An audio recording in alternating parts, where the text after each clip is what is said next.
क्षेत्र कोणतेही असले तर आयुष्यात कष्टाला पर्याय नाही, आणि जर कष्ट प्रामाणिक असेल तर यशालाही पर्याय नाही. जय हिंद विद्यार्थी मित्रांनो, मी इंजिनियर जितेंद्र सुरेश पिंपळशेंडे, संचालक उडान द करिअर अकॅडमी चंद्रपूर. सर्वप्रथम विद्यार्थी मित्रांनो, तुम्हाला नवीन वर्षाच्या हार्दिक शुभेच्छा माझ्याकडनं सुद्धा आणि माझ्या उडान अकॅडमी परिवारांकडनं सुद्धा. तर विद्यार्थी मित्रांनो, अवघे काही दिवस वाचलेले आहेत संघर्षाचे.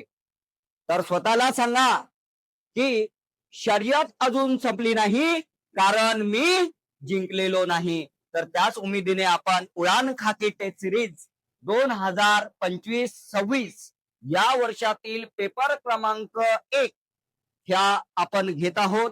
आणि त्या पेपर मधील अंकगणित व बुद्धिमत्ता या विषयातील सविस्तर उत्तरे आपण युट्यूब या प्लॅटफॉर्म मार्फत विद्यार्थ्यांपर्यंत पोहोचवत आहोत. तर विद्यार्थी मित्रांनो, तुमचं सुद्धा वर्ष हे चांगलं जातील आणि आपलं सुद्धा तुमच्या भरोशावर आपण आहोत आणि आमच्या भरोशावर तुम्ही सुद्धा राहा.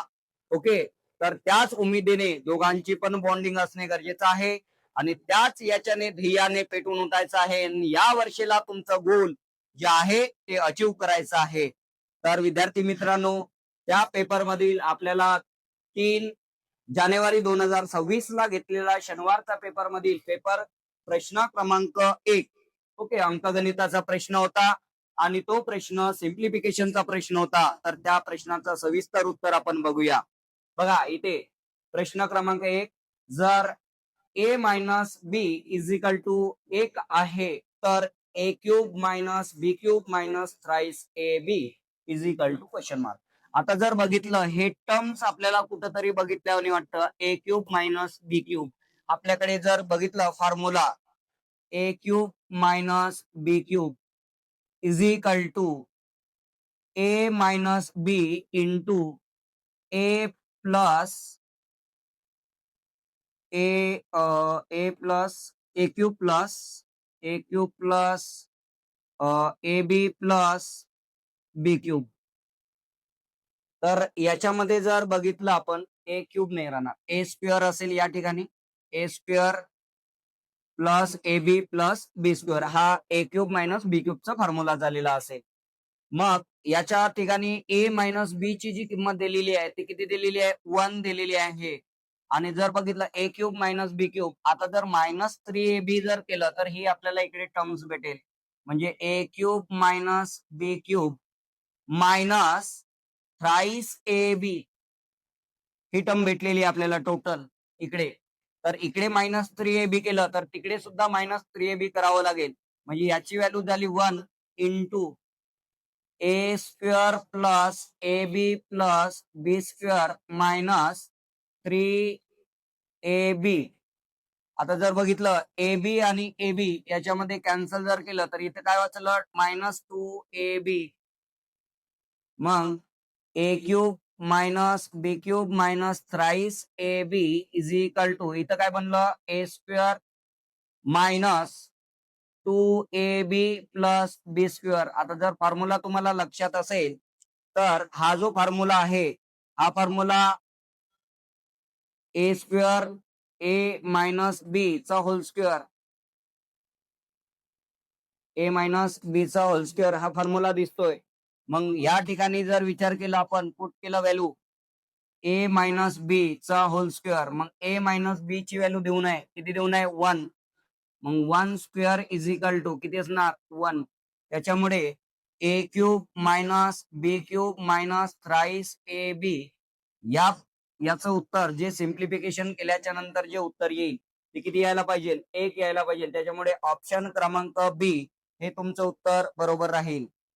तर विद्यार्थी मित्रांनो, पुढील प्रश्न क्रमांक 2, एक नळ एक टाकी 16 तासात भरतो, पण टाकीच्या तळाशी एक छिद्र असल्याने ती टाकी 24 तासात भरली जाते. जर टाकी पूर्ण भरलेली असेल तर तळाशी असलेल्या छिद्रामुळे ती टाकी किती वेळात रिकामी होईल. बघा, सपोज फॉर एक्झाम्पल ए हा नळ आहे त्या टाकीला, ती टाकी त्या नळाने 16 तासात भरताय. बट नळ आणि छिद्र असल्यामुळे त्या टाकीला 24 तासात भरताय. म्हणजे ए या नळाने भरत आहे आणि छिद्रातून काहीतरी पाणी कमी होत आहे म्हणजे मायनस.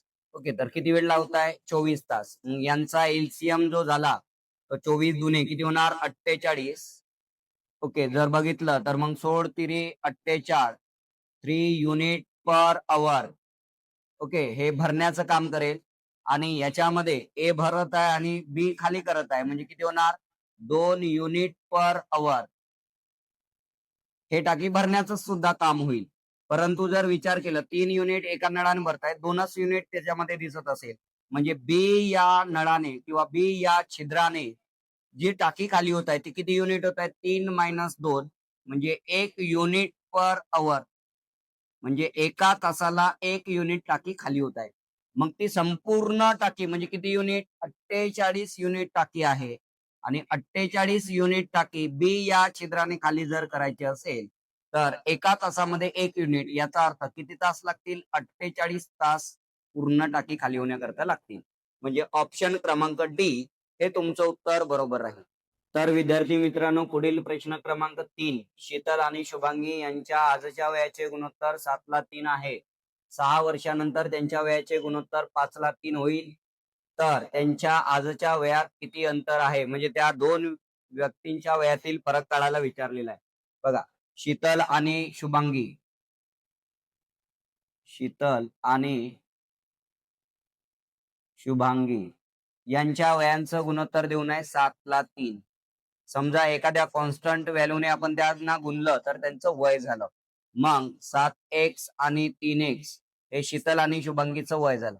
नंतर 6 वर्षानंतर मग 6 वर्ष जर ऍड जर केले आपण तर त्यांच्या वयांचं गुणोत्तर किती यायला पाहिजे? 5:3 यायला पाहिजे. मग 7 तिरी 21 एक प्लस 9 तिरी 18 इजिकल टू 5 तिरी 15 प्लस 6 पंचे किती झालं? 30. 15ला इकडे आणलं म्हणजे 21x मायनस 15x इजिकल टू 30 - 18. तर वाचले किती याच्यामध्ये? 6x इजिकल टू 12. तर x इजिकल टू 2. 2 न जर मल्टिप्लाय केलं आपण तर याचं वय किती होऊन जाणार? 7 दुने 14 आणि हे किती होणार? 3 दुने 6. मग मी क्लासमध्ये सुद्धा सांगितलेलं होतं की त्या दोन व्यक्तींच्या वयांतील फरक केव्हाही सारखा असतो. मग जर विचार केला तर 14 - 6 किंवा डायरेक्ट 7x - 3x म्हणजे किती झालं? 4x. 4 गुणिला 2 म्हणजे 4 दोन्ही किती व्हायला पाहिजे? 8. किंवा 14 - 6 किती असणार? 8 वर्षाचा फरक असेल. म्हणजे ऑप्शन क्रमांक बी हे तुमचं उत्तर बरोबर राहील. तर विद्यार्थी मित्रांनो, पुढील प्रश्न क्रमांक 4.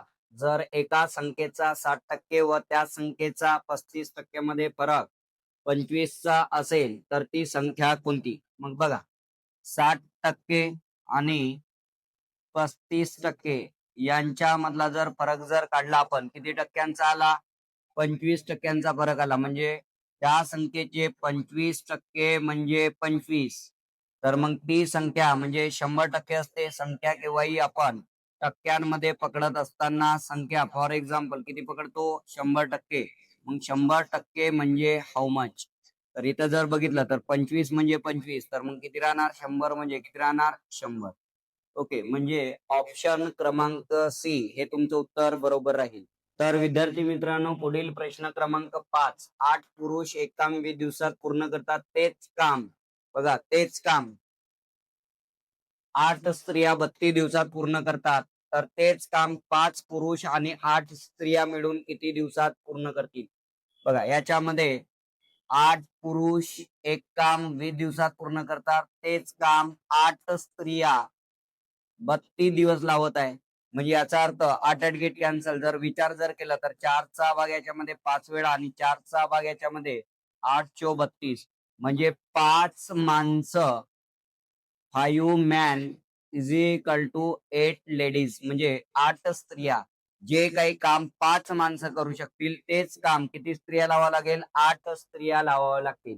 मग याच्यामध्ये दिलेलं आपल्याला 5 पुरुष आणि 8 स्त्रिया ते काम किती दिवसामध्ये पूर्ण करतील?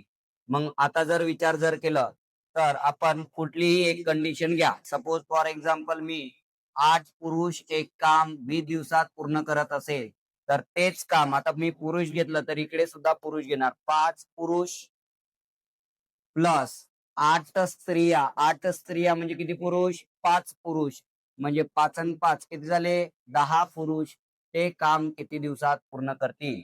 मग D2 इज इक्वल टू 8 गुणिला 20 भागीला किती असणार? 10. 10चा भाग 20 मध्ये किती वेळा चालला? 2 वेळा. 8 दुने किती दिवसात? 16 दिवसात. तुम्ही लेडीज मध्ये घेऊ शकता किंवा जेंट्स मध्ये घेऊ शकता. म्हणजे ते काम पूर्ण किती दिवसात होईल? 16 दिवसात पूर्ण होईल. त्याच्यामुळे ऑप्शन क्रमांक ए हे तुमचं उत्तर बरोबर. तर विद्यार्थी मित्रांनो, पुढील प्रश्न क्रमांक 6. एक खोली 20 मीटर लांब आणि 15 मीटर रुंद आहे. 25 रुपये प्रति मीटर दराने रूम मधील फरशीवर 60 सेमी रुंद सतरंजी अंतराचा खर्च किती होईल? बघा, एक खोली दिलेली आहे, त्या खोलीचं डायमेन्शन दिलेलं आहे. म्हणजे ती खोली रेक्टँगल पद्धतीची खोली आहे. ओके, तर याची लांबी जी दिलेली आहे ती 20 मीटर आणि रुंदी जी दिलेली आहे ती किती मीटर दिलेली आहे? 15 मीटर. आता या फरशीवर आपल्याला 60 सेंटीमीटर रुंद अशा सतरंजा अंतराच्या आहे. ओके, तर मग समजा एक सतरंजी अशा पद्धतीत आतरली, ही 60 सेंटीमीटरची एक सतरंजी असेल. म्हणजे याचा अर्थ या 15 मीटर मध्ये किती सतरंजा बसतील? म्हणजे टोटल सतरंजा जर काढायच्या असेल मग काय करावं लागेल? 15 मीटर म्हणजे 15 गुणिला 100 हे सेंटीमीटर डिवायडेड बाय किती असणार? 60. म्हणजे 15 चो 60 आणि 4चा भाग 100 मध्ये किती वेळा चालला? 25. म्हणजे तुम्हाला 25 सतरंजा अशा हातराव्या लागतील. मग प्रति मीटर खर्च किती रुपये आहे आपल्याला? प्रति मीटर जो खर्च आहे हातरण्याचा तो 25 रुपये प्रति मीटर आहे. म्हणजे याचा अर्थ इकडे 20 मीटर झालेला आहे. 20 मीटर लांबी आहे. एका मीटरचा खर्च 25. अशा किती सतरंजा लागल्या आपल्याला? 25 सतरंजा लागल्या म्हणजे 25. ओके, तर मग एकूण खर्च 25 गुणिला 25 म्हणजे किती झालं? 625. 625 गुणिला 2 म्हणजे 1250 आणि 1 शून्य म्हणजे किती रुपये लागेल? 12,500 रुपये टोटल खर्च लागेल. म्हणजे ऑप्शन क्रमांक बी हे तुमचं उत्तर बरोबर राहील. तर विद्यार्थी मित्रांनो, पुढील प्रश्न क्रमांक 7. 200 मीटर आणि 160 मीटर लांब दोन रेल्वे गाड्या विरुद्ध दिशेने अनुक्रमे 30 किमी प्रति तास आणि 42 किमी प्रति तास या वेगाने जात आहेत. त्या दोन रेल्वे गाड्या एकमेकांना भेटीनंतर किती वेळानंतर पार करतील? बघा, म्हणजे दोन रेल्वे गाड्या हा विरुद्ध दिशेने येत असताना आपण सांगितलेलं होतं पहिल्या गाडीचा वेग प्लस दुसऱ्या गाडीचा वेग आणि अंतर, टोटल अंतर म्हणजे D1 प्लस D2 म्हणजे पहिल्या गाडीची लांबी आणि दुसऱ्या गाडीची लांबी. मग वेळ काढायचा आहे तर वेळ इज इक्वल टू अंतर बाय वेग. अंतर बाय वेग म्हणजे time is equal to distance by speed. मग अंतर म्हणजे किती झालं? 200 metre plus 160 metre divided by वेग. पहिल्या गाडीचा वेग 30 किलोमीटर पर आवर आणि दुसऱ्या गाडीचा वेग 42 किलोमीटर मायनस करावा लागेल आपल्याला. नाही, सेम डायरेक्शनने नाही येत, विरुद्ध दिशेने येत म्हणजे आपल्याला ऍडिशन करावं लागेल. V is equal to V1 plus V2. Okay, तर मग किती झालेलं असेल? 42 आणि ते 30. 30 प्लस 42. बट हे कशामध्ये दिलेलं आहे? किलोमीटर पर आवर मध्ये दिलेलं आहे. म्हणजे याला मीटर पर सेकंद करायचं असेल तर काय करावं लागेल? 5/18 ने मल्टिप्लाय करावं लागेल. मग हे किती झालं तुमचं? 360 गुणिला 18 डिवायडेड बाय 42 आणि ते 30 72 गुणिला 5. मग 18 चो 72 5 चो 20. 20 म्हणजे नथिंग बट इथं 18 म्हणजे किती सेकंद लागेल? 18 सेकंद लागेल. म्हणजेच ऑप्शन क्रमांक सी हे तुमचं उत्तर बरोबर राहील. तर विद्यार्थी मित्रांनो, पुढील प्रश्न क्रमांक 8. जर प्लस म्हणजे भागाकार मायनस म्हणजे गुणाकार, ओके, या पद्धतीचा प्रश्न दिलेला आहे, एक इक्वेशन दिलेलं आहे. तर तुम्हाला साइन चेंज करायचे आहे. मग जर बघितलं तर 60 भागीला भागाकार म्हणजे आपल्याला काय दिलेलं आहे? -5. गुणाकार म्हणजे काय दिलेलं आहे? +2. ओके, मायनस म्हणजे काय दिलेलं आहे? गुणाकार आणि प्लस म्हणजे भागाकार. तर याचं उत्तर किती येत आहे ते काढायचं आपल्याला. आता बघा, बॉडमास नियमाचा वापर करावा लागेल. मग बॉडमास नियमाचा वापर करत असताना सुरुवातीला पहिली जी क्रिया करणार ती भागाकाराची क्रिया करणार. म्हणजे 8/4 म्हणजे याचं उत्तर किती आलं? 2. मग 2 गुणिला 2 म्हणजे याचं उत्तर किती आलं 4. म्हणजे 60 मायनस 5 प्लस 4 म्हणजे किती झालं 60 आणि 4 64 किंवा याच्यातून आपण वजा जरी केलं तर मायनस किती वाचलं इथं 1. मग 60 मायनस 1 म्हणजे किती असणार 59. म्हणजे ऑप्शन क्रमांक ए हे उत्तर तुमचं बरोबर राहील. तर विद्यार्थी मित्रांनो पुढील प्रश्न क्रमांक 9 वर्गातील 36 विद्यार्थ्यांचे सरासरी वय 14 वर्ष आहे. शिक्षकाचे वय समाविष्ट केल्यास त्यांच्या सरासरी वयात 1 वर्षाची वाढ होते. तर वर्ग शिक्षकाचे वय किती आहे? आता बघा वर्ग शिक्षकाचे वय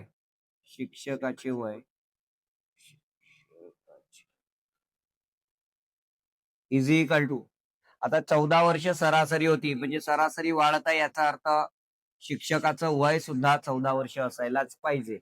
प्लस कितीने वाढली सरासरी 1 वर्षांनी आणि कितीवर इफेक्ट पडला पहिले 36 विद्यार्थ्यांवर आणि ते स्वतः आल्यामुळे 1 म्हणजे किती वर्षाचा 37 वर्षाचा इफेक्ट पडला. ओके मग 37 आणि जर 14 जर केलं तर म्हणजे किती वर्ष 51 वर्ष हे शिक्षकाचं वय असायला पाहिजे. म्हणजे ऑप्शन क्रमांक डी हे तुमचं उत्तर बरोबर आहे. पुढील प्रश्न क्रमांक 10 366 पृष्ठ असलेल्या पुस्तकांच्या पृष्ठांची संख्या मुद्रित करण्यासाठी वापरल्या जाणाऱ्या एकूण अंकांची संख्या किती आहे? आता जर बघितलं तर 1 ते 100 पर्यंतचे अंक आपण 100 वापरतो. म्हणजे 366 मायनस 100. ओके 100 अंक वापरण्यासाठी आपल्याला किती अंकांची गरज पडलेली आहे? मग 1 अंकी 9, 2 अंकी 90 आणि 3 अंकी हे 3 म्हणजे एकूण 192 अंक आपल्याला 1 ते 100 पर्यंतचे अंक छापण्यासाठी किंवा मुद्रित करण्यासाठी लागतात. मग 100 संख्या जर गेलं पान क्रमांक जर गेले तर मग वाचले किती तुमचे 266. मग हे 3 अंकी पान क्रमांक आहे. एक पान क्रमांक छापण्यासाठी 3 अंकांचा वापर करावा लागेल. म्हणजे किती झालं 366 गुणिले 3 साइन 1808 हातचाला 1 साइन 18 न 1 1909 हातचाला 1 3 दुनी 6 आणि 7 म्हणजे किती झालं 798.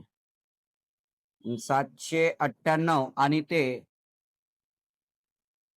192 मग 8 आणि 2 10 शून्य हाताला 1 9 9 18 18 आणि 1 19 9 हाताला 1 7 आणि ते 2 9 म्हणजे 990 अंक तुम्हाला वापरावे लागतील.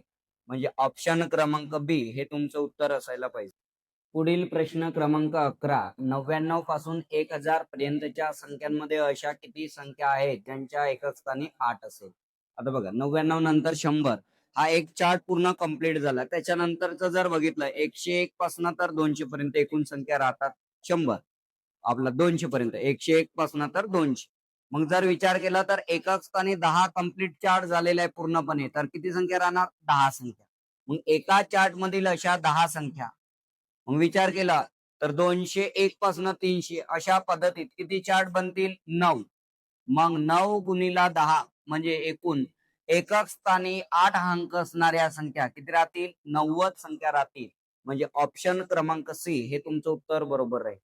पुढील प्रश्न क्रमांक 12 102 सेंटीमीटर 136 सेंटीमीटर 153 सेंटीमीटर आणि 289 सेंटीमीटर लांबी असलेले 4 रॉड्स आहेत. सगळ्या रॉडचे समान लांबीचे कमाल म्हणजे जास्तीत जास्त मोठ्यात मोठे जास्तीत जास्त तुकडे केल्यास एकूण किती तुकडे होतील? मग आपल्याला काय काढावं लागेल मसावी काढावं लागेल. म्हणजे जास्तीत जास्त तुकड्याची लांबी म्हणजे मसावी म्हणजे 102 136 153 आणि 289 या संख्यांचा तुम्हाला काय काढावं लागेल मसावी काढावा लागेल. मग जर बघितलं तर 102 136 153 289 ह्या कोणत्या तरी पाड्यामध्ये म्हणजे कुणाच्या 17च्या 17 छक 102 बरोबर. देन त्याच्यानंतर 17 8 136 17 9 153 आणि 17 17 289. हा आता भाग जातील का या संख्यांना नाही. म्हणजे जास्तीत जास्त तुकड्याची लांबी किती झाली 17 सेंटीमीटर. मसावी म्हणजे जास्तीत जास्त तुकड्याची लांबी म्हणजे 17 सेंटीमीटर झाली. पण आपल्याला जास्तीत जास्त तुकड्याची लांबी काढायची आहे का नाही काय काढायचे आहे एकूण तुकडे काढायचे. मग 102 सेंटीमीटर लांबी असलेल्या रॉडचे किती तुकडे होतील? 6 प्लस 136 सेंटीमीटरचे 8 प्लस 153 चे 9 आणि प्लस 17 म्हणजे किती झाले तुमचे? 8 आणि 6 14 14 आणि हे 9 23 23 प्लस ते 17 23 आणि 17 किती? 40 म्हणजे एकूण 40 तुकडे तयार होतील. म्हणजे ऑप्शन क्रमांक सी हे तुमचं उत्तर. विद्यार्थी मित्रांनो, पुढील प्रश्न क्रमांक 13. तळ्यात एक स्तंभ आहे. निम्मा स्तंभ तळ्याखाली चिखलात रुतलेला आहे. त्याच्यावर 1/3 भाग पाण्यात बुडालेला आहे आणि 7 एकक लांबी असलेला भाग पाण्याबाहेर आहे. तर स्तंभाची एकूण उंची दर्शविणारा पर्याय निवडा. बघा, एक खांब आहे समजा. तो खांब तळ्यामध्ये एक रोवलेला आहे. ओके, सपोज फॉर एक्झाम्पल ही तळ्यातली जमीन असेल, त्याच्या आतमध्ये जो भाग रुतलेला आहे तो निम्मा भाग म्हणजे ओके थोडस निम्मा भाग, निम्मा स्तंभ तळ्यातील चिखलात रुतलेला आहे. ओके, देन त्याच्यानंतर त्याच्यावर 1/3 भाग पाण्यात बुडालेला आहे. समजा हा इथूनचा जो भाग असेल,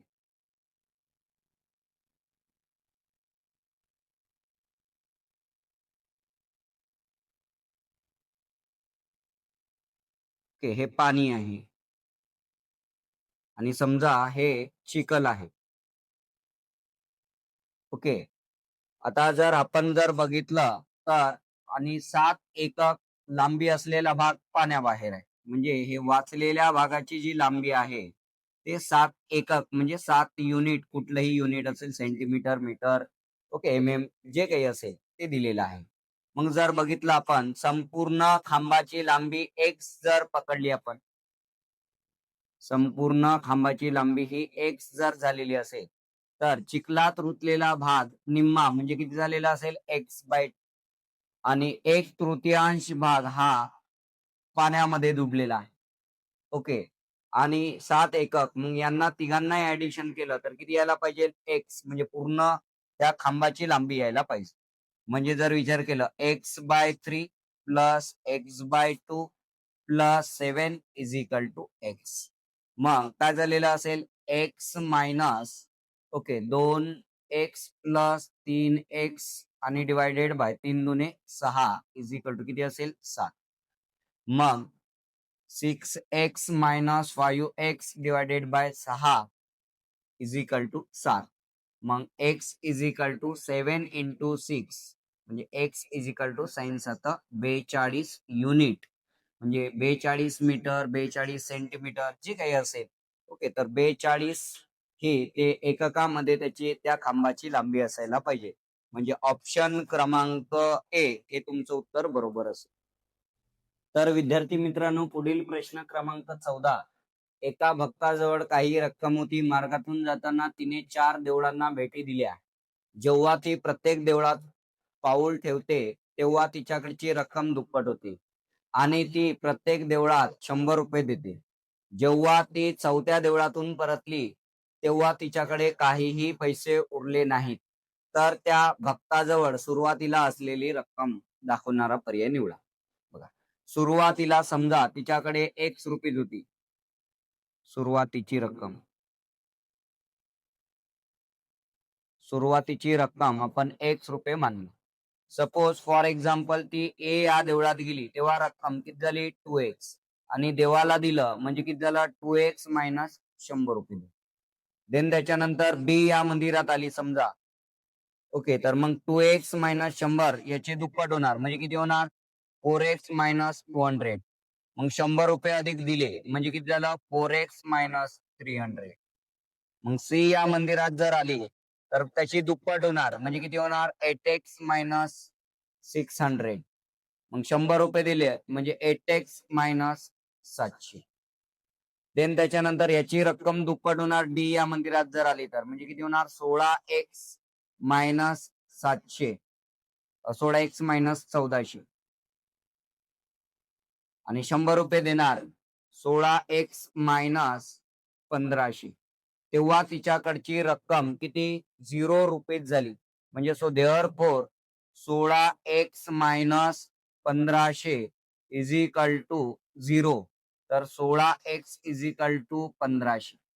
मग याला जर सॉल्व्ह जर केलं आपण तर x is equal to 1500 divided by 16.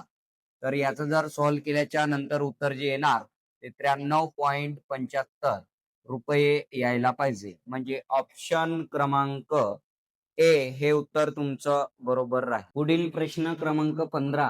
एका परीक्षेत विद्यार्थ्याला प्रत्येक अचूक उत्तरासाठी 4 गुण मिळतात आणि चुकीच्या उत्तरासाठी 1 गुण कापला जातो. जर त्याने सर्व 60 प्रश्न सोडवले आणि 130 गुण त्याला मिळाले तर त्याने किती प्रश्न अचूक सोडविले? बघा, संकीर्ण प्रश्नांमध्ये भरपूर वेळा घेतलेला प्रश्न आहे. तर मग जेवढे प्रश्न असतील त्यांना पूर्णपणे बरोबर सोडवलेले असेल तर त्याला एकूण गुण 60 प्रश्नांचे प्रत्येकी 4 म्हणजे 24 म्हणजे 240 गुण मिळायला पाहिजे. परंतु त्याला किती गुण मिळाले? 130 गुण. मग 130 गुण आपण जर वजा जर केलं तर मग वाचले किती तुमचे? 110 गुण जे आहे ते चुकीच्या प्रश्नांमुळे गेलेले असतील. ओके, म्हणजे चुकीच्या प्रश्नांमुळे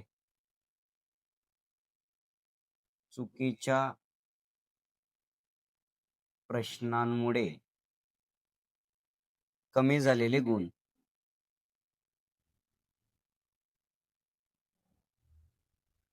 किती? 110. मग एक प्रश्न चुकला तर येणारे 4 आणि आलेल्यातनं 1 म्हणजे किती गुण चालले? 5 गुण. मग चुकीच्या प्रश्नांची संख्या भेटेल. चुकीच्या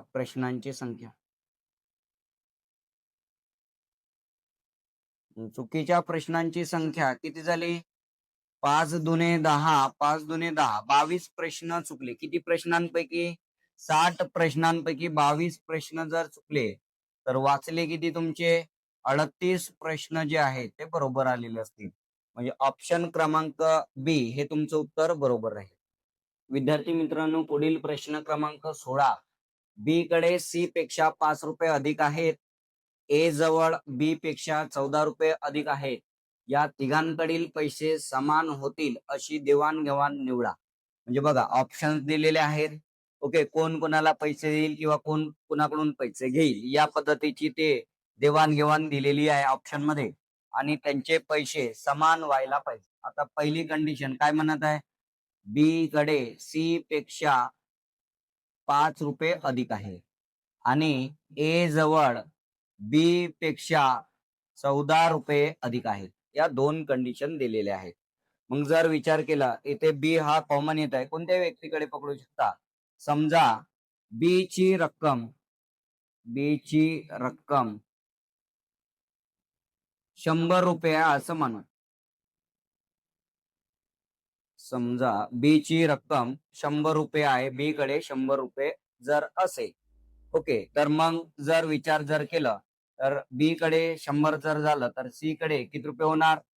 95 रुपये आणि ए कडे 100 प्लस 14 म्हणजे किती होणार? 114 रुपये होऊन जातील. आता या कंडिशन नुसार आपण पुट करू. बघा, पहिला ऑप्शन ए हा बी ला 6 रुपये देईल. ए हा बी ला 6 रुपये देईल म्हणजे बी ची रक्कम किती रुपये होऊन जाणार? 106 रुपये. मग 6 रुपये दिल्याच्या नंतर ए मधनं कमी होतील. मग ए चे 114 मधनं 6 रुपये गेले म्हणजे वाचले किती तुमचे? 108 रुपये आता ए कडे वाचले. नंतर काय म्हणताय? बी हा सी ला 3 रुपये देईल. बी हा सी ला जे आहे, सी कडे किती रुपये आहे सध्या? 95 रुपये आहे.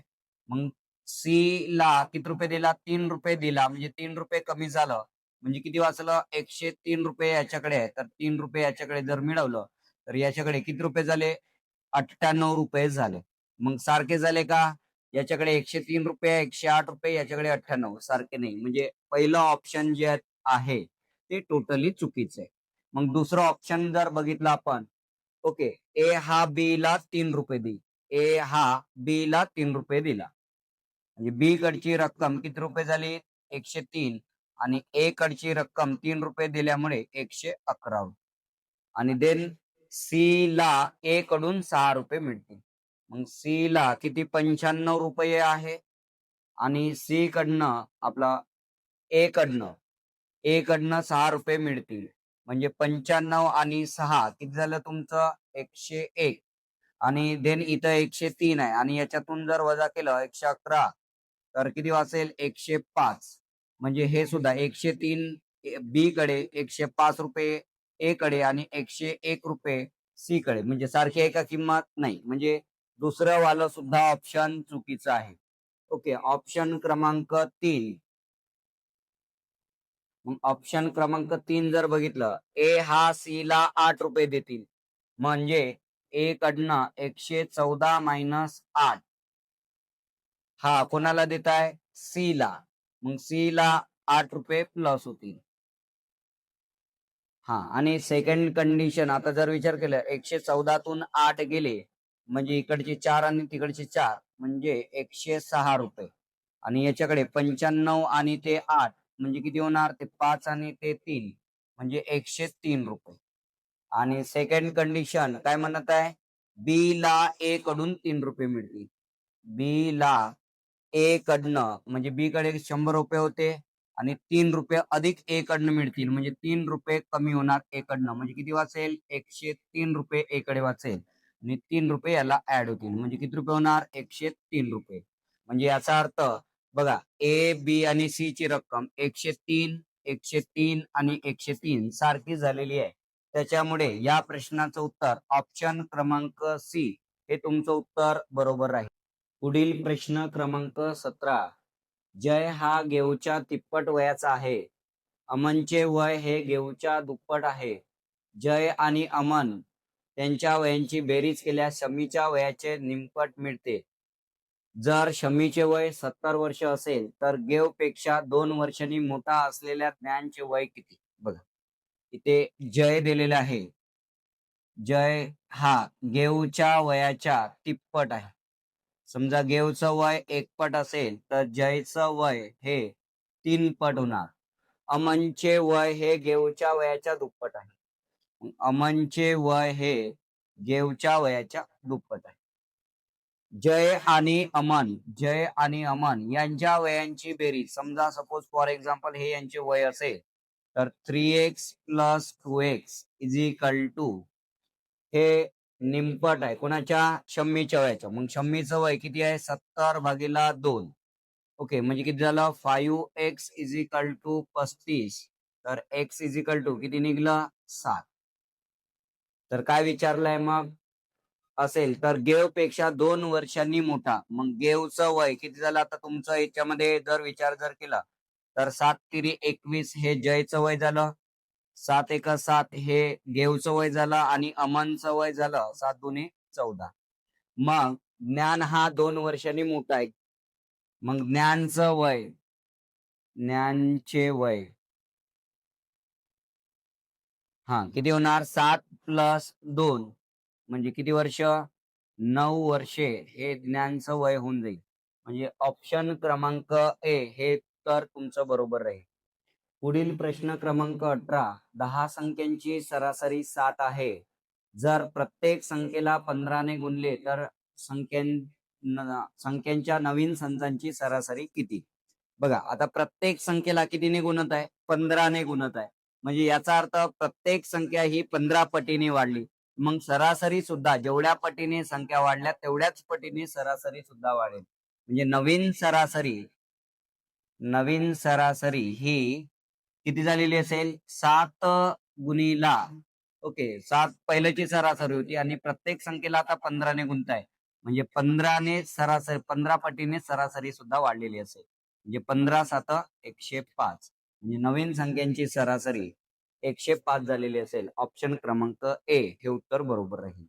तर विद्यार्थी मित्रांनो, पुढील प्रश्न क्रमांक 19. नीरजने एकूण 60 किमी अंतरापैकी पहिले 20 किमी अंतर तासी 10 किलोमीटर वेगाने पार पाडले. पुढील 20 किमी अंतर ताशी 12 किमी वेगाने व राहिलेले 20 किमी अंतर तासी 15 किमी वेगाने कापले तर नीरजच्या संपूर्ण 60 किमी अंतराच्या प्रवासातील सरासरी वेग किती? बघा, मग सरासरी वेग इज इक्वल टू एकूण अंतर डिवायडेड बाय एकूण वेळ. मग जे एकूण अंतर होतं ते किती किलोमीटरचं होतं? 60 किलोमीटरचं. बट पहिले 20 किलोमीटरचं अंतर तासी 10 किलोमीटर वेगाने, 20 किलोमीटरचं अंतर 10 किलोमीटर गेल्याने किती वेळ लागेल? ओके, प्लस नंतरचं 20 किलोमीटरचं अंतर हे 12 किलोमीटर पर आवर आणि देन नंतर राहिलेलं 20 किलोमीटरचं अंतर 15 किलोमीटर पर आवर. ओके, जर आपण सॉल्व्ह केलं तर यांचा लसावी 10, 12 आणि 15 यांचा लसावी किती येणार? 60 डिवायडेड बाय, ओके, तर यांचा लसावी आपण 60 केला तर 60 ने करण्यासाठी याला 6 ने गुणलं तर 6 दुने 12 म्हणजे 120. याला कितीने गुणलं 60 करण्यासाठी? 12 पंचे 60 म्हणजे 20 पंचे 100 प्लस 15 चो 60 मग 20 चो 80. हा, मग सॉल्व्ह जर केलं हे 60 कुठे जाणार? वर, म्हणजे 60 गुणिला 60 भागीला 120 आणि 80 म्हणजे किती झाले? 200 आणि हे 100 म्हणजे किती होणार? 300. ओके, तर 0 0 0 0 गेट कॅन्सल. 3 चा भाग याच्यामध्ये 2 वेळा, साइन दुने 12 म्हणजे 12 किलोमीटर पर आवर हा तुमचा सरासरी वेग असेल. म्हणजेच ऑप्शन क्रमांक ए हे उत्तर तुमचं बरोबर राहील. तर विद्यार्थी मित्रांनो, पुढील प्रश्न क्रमांक 20. संजय, अशोक आणि केतन यांनी 1:3:5 या प्रमाणात गुंतवणूक करून एक धंदा सुरू केला. 4 महिन्यानंतर संजयने पूर्वी जेवढी गुंतवणूक केली होती तेवढी पुन्हा गुंतवणूक केली. अशोक तसेच केतन यांनी त्यांची गुंतवणूक पूर्वीपेक्षा निम्मी केली. तर वर्षाअखेर त्यांच्या नफ्याचे प्रमाण काय? ओके, तर नफा हा कशावर भेटेल? तुम्हाला जेवढी गुंतवणूक केलेली आहे. म्हणजे कोण कोण आहे? संजय आहे, अशोक आहे आणि केतन. ओके, यांचं गुंतवणुकीचं पहिलंच प्रमाण किती होतं? 1:3:5. समजा यांनी तिघांनीही 4 महिन्याची गुंतवणूक केलेली होती. मग 4 महिने म्हणजे यांनी सपोज 1:4, देन त्याच्यानंतर यानं 3:4 आणि यानं 5:4. परंतु आता बाकीचे वर्ष अखेर म्हटलं तर एकूण 12 महिने झालेले असेल. मग 4 महिने कंप्लीट झाले, वाचले किती? 8 महिने. बट 8 महिन्या म्हणजे 4 महिन्याच्या नंतर संजयने पूर्वी जेवढी गुंतवणूक केली होती तेवढीच पुन्हा गुंतवणूक केली. म्हणजे गुंतवणूक काय झाली त्याची? डबल. म्हणजे 2 गुणिला काय होणार? 8. देन प्लस तुमचं याच्यामध्ये म्हटलेलं आहे का निम्मी रक्कम हे केलेली आहे. म्हणजे किती होणार? 1.5 गुणिला 8 आणि याच्यामध्ये इकडे लिहून टाकू आपण प्लस 2 गुणिला 8. ओके, याचं गुणोत्तर राहणार आणि 1.5 गुणिला 8 आणि याच्यामध्ये अर्धी रक्कम म्हणजे 2.5 गुणिला 8 महिन्याचं. मग यांचं जर गुणोत्तर जर बघितलं आपण तर हे किती झालं? 4 आणि 8 दुने 16. हा, देन इथे 4 तिरी 12, 15 8 120 म्हणजे ते 12, 25 25 8 200. मग 16 आणि 4 20 आणि 12 दुने 24 आणि 20 दुने 40 हे त्यांच्या नफ्याचं गुणोत्तर असेल. बट याच्यामध्ये 4चा भाग चालला किती वेळा चाललेला आहे? 5 वेळा. 4चा भाग 6 वेळा आणि 4चा भाग किती वेळा चाललेला आहे? 10 वेळा. म्हणजे 5 ला 6 ला 10 हे त्यांच्या नफ्याचे गुणोत्तर असायला पाहिजे. म्हणजे ऑप्शन क्रमांक सी हे उत्तर तुमचं बरोबर राहील. विद्यार्थी मित्रांनो, पुढील प्रश्न क्रमांक 21. साखरेची किंमत 60% वाढली. घरात साखर किती टक्के कमी वापरावी म्हणजे खर्चात वाढ होणार नाही? बघा, सपोज फॉर एक्झाम्पल टक्के दिलेले आहे. मग साखरेची सुरुवातीला साखरेची किंमत आपण 100 रुपये मानलं. बट आता जी नवीन किंमत आहे ती 60% वाढली. म्हणजे किती रुपये झाला? 160 रुपये प्रति किलो झालं. मग आता आपल्याला 60 रुपयाची बचत करायची आहे. किती रुपयाची बचत करायची आहे? याच्यामध्ये 60 रुपयाची बचत करायची आहे. किती रुपयावर? 160 रुपयावर. मग ₹60 बचत 160 रुपयावर जर करायची असेल तर आपल्याला किती टक्के साखर कमी वापरावी लागेल? ओके, तर मग जर विचार केला तर 0 गेट कॅन्सल, 4चा भाग याच्यामध्ये 4 वेळा, 4चा भाग याच्यामध्ये 25 वेळा, देन 2चा भाग 2 वेळा, 2चा भाग 3 वेळा. 25 तेरी किती झालं? 75 भागीला 2 म्हणजे 37.5% साखर तुम्हाला काय करावं लागेल? कमी वापरावं लागेल. तेव्हा तुमच्या खर्चात वाढ होणार नाही. त्यामुळे ऑप्शन क्रमांक सी हे तुमचं उत्तर बरोबर राहील. विद्यार्थी मित्रांनो, पुढील प्रश्न क्रमांक 22. एका रकमेचे 2 वर्षाचे सरळ व्याज व चक्रवाढ व्याज अनुक्रमे 1800 व 1890 रुपये आहे, तर ती रक्कम दशादशे किती व्याज दराने ठेवली होती? बघा, आता तुम्हाला काय काढायला विचारला? व्याजाचा दर काढायला विचारलेला आहे, रक्कम काढायला विचारलेली नाही. मग तुम्हाला हे लक्षात असायला पाहिजे की सरळ व्याजामध्ये प्रत्येक वर्षाला जे व्याज मिळते ते कसं असते? सारखं असते. मग सिंपल इंटरेस्ट किती दिलेला आहे? 2 वर्षाचा 1800 रुपये दिलेला आहे. म्हणजे प्रत्येक वर्षाचं व्याज किती रुपये झालं? 900 रुपये झालं. तसंच तुमचं कंपाऊंड इंटरेस्ट म्हणजे चक्रवाढ व्याज 2 वर्षाचं 1890 रुपये. मग व्याजाचा फरक किती रुपयाचा आला? 90 रुपयाचा फरक आला. मग हे 90 रुपये कोणावर मिळालेले असेल? 900 वर मिळाले. म्हणजे बघा, प्रत्येक वर्षाला 2 वर्षाला 900 म्हणजे 1800 सरळ व्याज मिळाला पाहिजे. बट त्याच्यावर 90 रुपये तुम्हाला एक्स्ट्रा मिळत आहेत. कितीवर? 900 वर 90. मग व्याजाचा दर 900 वर तुम्हाला जर 90 रुपये मिळत असेल म्हणजे किती टक्के दर असेल? 0000 गेट कॅन्सल, 9×10 90. म्हणजे व्याजाचा दर किती असेल? 10% हा दर असेल. ओके, त्याच्यामुळे ऑप्शन क्रमांक ए हे उत्तर तुमचं बरोबर राहील. तर विद्यार्थी मित्रांनो, पुढील प्रश्न क्रमांक 23. खालील आयताचे निरीक्षण करून ट्रँगल ABD ची परिमिती काढा. म्हणजे एक त्रिकोण दिलेला आहे आयतामध्ये ABD, या त्रिकोणाची आपल्याला काय काढायची आहे? परिमिती. परिमिती म्हणजे आउटर साइड ची ऍडिशन. मग काय झालेलं असेल? हे 12 सेंटीमीटर आहे, तर opposite sides are equal. Okay, म्हणजे हे सुद्धा किती असेल? 12 सेंटीमीटर. आणि ही 5 सेंटीमीटर आहे, तर ही सुद्धा किती झालेली असेल? 5 सेंटीमीटर. म्हणजे आपल्याला ए बी आणि डी म्हणजे जो डेकोरेटेड पोर्शन केलेला आहे त्या ट्रँगलची आपल्याला परिमिती काढायची आहे.